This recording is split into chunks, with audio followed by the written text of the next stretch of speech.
बिस्मिल्लाहिर्रहमानिर्रहीम, अस्सलाम वालेकुम। मैं हूं राजा मोहसिन एजाज़ और आप देख रहे हैं मेरा यूट्यूब चैनल। नाजरीन, आज हफ्ते का पहला दिन है और अदालती महाज पर भी आज सुबह से ही खासी हमें एक्टिविटी नज़र आई। सबसे पहले तो आज चेयरमैन पीटीआई इमरान खान को एक रिलीफ मिला और जो उनकी 190 मिलियन पाउंड केस में मज़ीद जिस्मानी रिमांड की इस्तदा की गई थी उसे अब मुस्तरद कर दिया गया है और अब उन्हें 14 दिन के लिए जुडिशल रिमांड पर जेल भेजा गया है।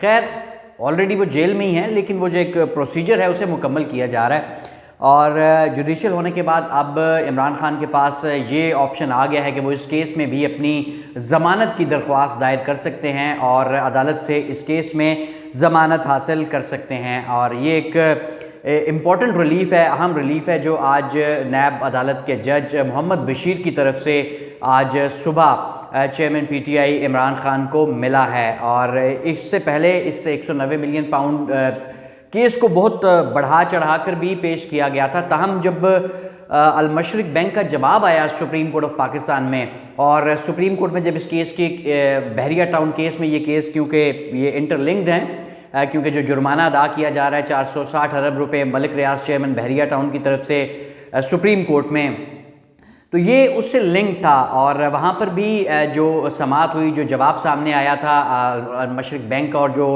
कुछ हकायक सामने आए थे, तो उसके बाद एक चीज़ तो तय है कि ये जो 190 मिलियन पाउंड है ये कोई घर नहीं ले गया। करप्शन या चोरी तो उस वक्त होती है जब वो पैसा गायब हो जाए।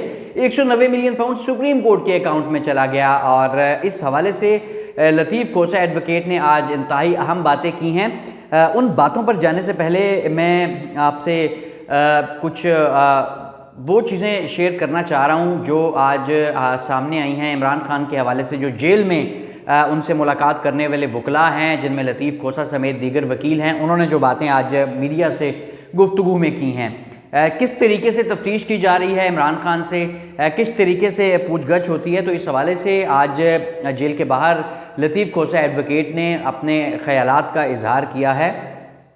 लतीफ़ खोसा ने आज सहाफ़ियों को ये बताया कि जो मामला है ये तफ्तीश का और जो नैब पूछगिछ करता है इमरान खान से, उसमें उन्होंने ये बताया कि नैब वाले 10 मिनट तक सवाल जवाब करते हैं और उसके बाद जो है वो गपशप लगाना शुरू हो जाते हैं। ये लतीफ़ खोसा एडवोकेट ने आज बताया और इससे ये जाहिर होता है कि किस तरह की और किस तरीके की तफ्तीश हो रही है, ये आपके सामने है। अब लतीफ़ खोसा एडवोकेट एक बड़े ज़बरदस्त वकील भी हैं, सियासी रहनुमा होने के अलावा ये एक बड़ा तवील उनका एक पॉलिटिकल कैरियर है, उसके अलावा एक बड़े पाए के और पाकिस्तान की चोटी के वकील समझे जाते हैं।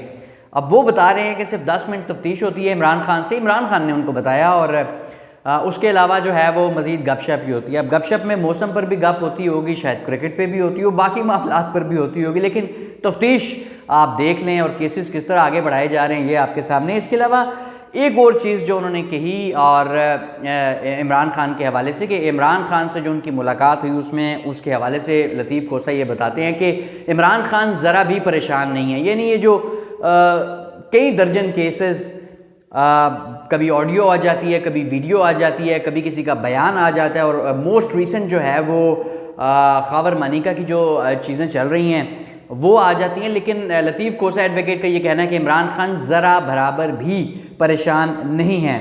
और इसके साथ साथ अब एक और इम्पॉर्टेंट चीज़ उन्होंने कही कि -1 या -2, इसके हवाले से लतीफ़ खोसा ने अपनी गुफ्तगू में कहा कि ये किसी सूरत कामयाब नहीं होगा, और गालिबन यकीनन वो ठीक बात कर रहे हैं कि माजी में भी इस तरह के फ़ैसलों का कभी सियासी या मुआशी फ़ायदा नहीं हुआ, बल्कि इस तरह की चीज़ें जो हैं वो अदम इस्तेहकाम का बायस बनती हैं। बहरहाल आगे चढ़ते हैं। एक और बड़ा इंपॉर्टेंट और मज़ेदार स्टेटमेंट है, मैं आपके सामने स्टेटमेंट रखूंगा और आपका फीडबैक चाहूँगा कि आप इस स्टेटमेंट पर क्या कहेंगे। जावेद लतीफ़ साहब एक रहनुमा हैं, मुस्लिम लीग नून के MNA हैं, फॉर्मर MNA सॉरी, और वो अक्सर उस वक्त प्रेस कॉन्फ्रेंस करते होते हैं जब नवाज़ शरीफ किसी मुश्किल में होते हैं। तो आज उन्होंने पता है प्रेस जो मीडिया से गुफ्तगू की उसमें कहा क्या है कि सियासी और मुआशी इस्तेहकाम नवाज़ शरीफ के साथ, नवाज़ शरीफ को इंसाफ के साथ जुड़ा हुआ है। भाईजान, अब बात यह है कि आप जो इस सियासी और मुआशी इस्तेहकाम है वो उसी सूरत में आएगा जब सुपर लाडले नवाज़ शरीफ से बाहर निकल के आप चीज़ों को देखेंगे, क्योंकि अगर पिछले हम देख रहे हैं कि 80s ऑनवर्ड्स हम सिर्फ नवाज़ शरीफ को इंसाफ दे रहे हैं, नवाज़ शरीफ को इक़्तिदार दे रहे हैं, नवाज़ शरीफ ही किसी न किसी सूरत में बार बार इक़्तिदार में आ रहे हैं, वो इतने लाडले हैं कि वो जब मुल्क से भाग जाते हैं, जब इक़्तिदार में नहीं होते फिर वापस आ जाते हैं। अच्छा, मुल्क से भागने पे एक और उन्होंने कहा है, जावेद लतीफ़ साहब ये भी फरमाते हैं कि नवाज़ शरीफ मुल्क को बचाने के लिए इक़्तिदार में पाकिस्तान में आए हैं, मुल्क को बचाने के लिए पाकिस्तान आए हैं। यानी अब आप खुद सोचें कि जो शख्स अपने प्यारों के जनाज़ों में शिरकत के लिए पाकिस्तान नहीं आया, उसके हवाले से उनकी पार्टी के एक रहनुमा फरमाते हैं कि वो पाकिस्तान को बचाने के लिए, पाकिस्तान को मुल्क बचाने के लिए पाकिस्तान में आए हैं।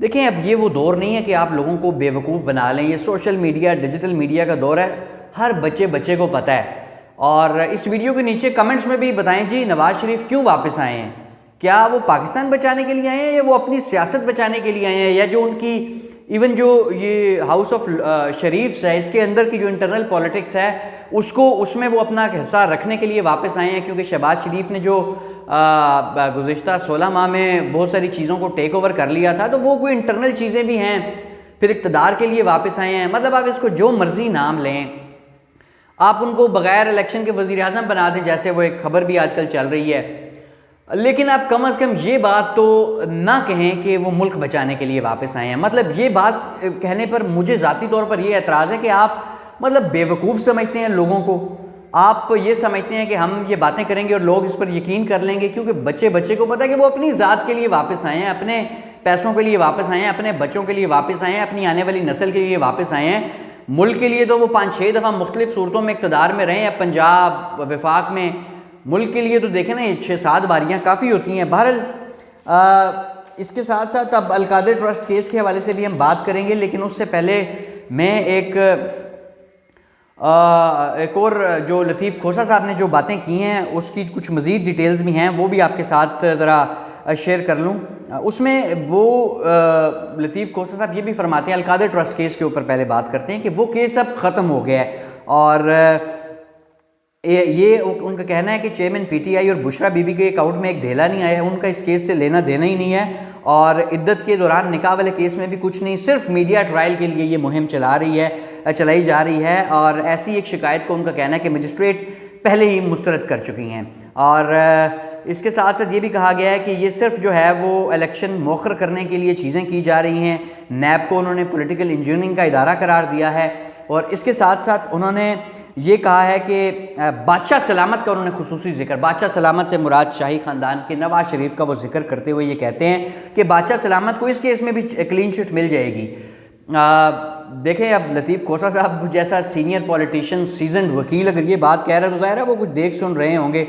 और इसके साथ साथ उन्होंने ये भी कहा कि शरीफ ख़ानदान के खिलाफ बहुत शवाहिद हैं, कौम की दौलत लूट कर बैरून मुल्क प्रॉपर्टीज़ खरीदी गई, और उनके फ़र्जंदे अर्जुमन बड़े प्रॉपर्टी टाइकून हैं।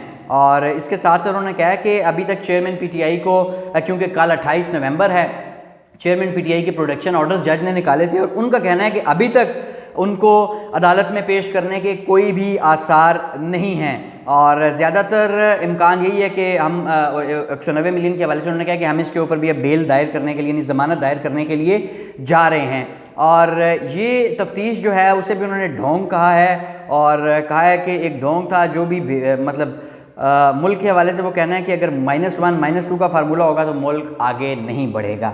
अच्छा, ये आपने लतीफ़ खोसा साहब, जैसे मैंने बार बार बताया कि लतीफ़ खोसा एक बड़े पाए के वकील है। मैं बतौर सुप्रीम कोर्ट रिपोर्टर उनको बड़े इंपॉर्टेंट और अहम केसेस में दलाइल देते हुए सुन चुका हूँ, और अगर वो ये बातें कर रहे हैं तो उनमें खासा वज़न है। देखिए, कानूनी तौर पे तो बहुत वन ऑफ द फाइनेस्ट वकील पाकिस्तान के। अच्छा, इसके साथ ही अब वीडियो के आखिर में मैं जिक्र करूँगा, भारत के एक बड़े मशहूर पंजाबी एक्टर हैं गिपी ग्रेवाल, उनके घर पे फायरिंग हुई है।